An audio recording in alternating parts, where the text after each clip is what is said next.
Poco a poco, little by little.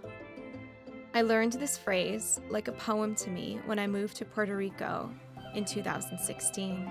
As I walked the beach experiencing ocean vastness, I learned it was grande in Spanish. I sensed tropical island beauty, unlimited nature here. Feeling lost in my new place, I was anxiously learning a new language. When my lovely and friendly native Boricuan neighbors asked me how my Spanish was going, I said, not well. Their advice? Poco a poco. Little by little, I will get it. Little by little is how I lived in Puerto Rico, learning to adapt to a new way of life. Little by little, the wonder of this island seeped into my dreams. Little by little, my heart melted to the kindness of island life. Little by little, I made friends I learned to trust. Not so little by little, I learned about the hurricane. There were only a few days to prepare, so little by little, with some conscious breaths, I released the fear enough to take action. I asked my friend John if I could stay with him. He said, of course. Little by little, I hurricane-proofed my home close to the ocean and made my way toward his place higher up. Little by little, we waited as comfortably as we could while rains became horizontal, driven by torrential winds howling louder. Both of us love words, so little by little, we found a flow of communication that got us through the hurricane as poetically as possible. Little by little, I listened to the fearful yet resilient beating of my heart. Little by little, I found a new dimension of magical love in Rico. John and I talked over so many subjects, learning together in dialogue. We both entered grace in our hearts, the same one I'm sure the Sufis revere. I realized in our searches, we knock on doors, but as the poet Rumi says, we are really knocking from the inside. Hurricane Maria was knocking harder and harder.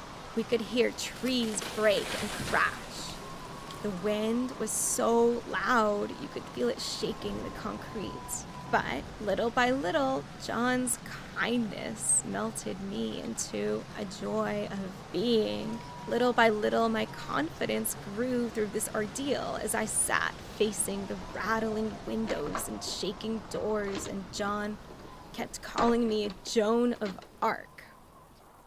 Finally, the great battle of nature outside seemed to peak.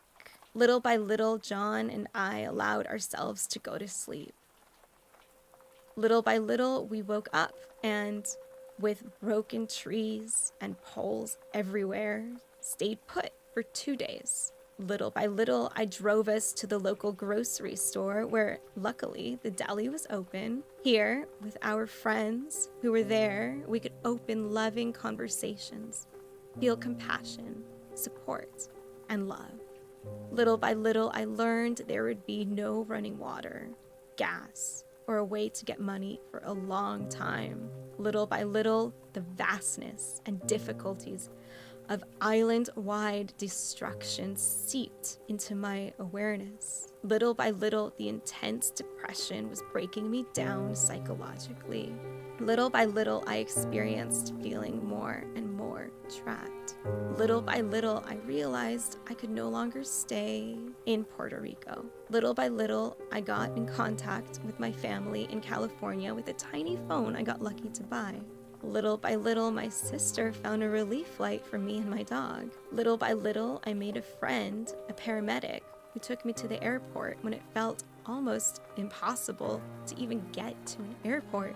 Little by little, I made my way to Miami and then to Los Angeles. Little by little, I saw my mom, father, and sister who were worried to death holding up a sign welcoming me back.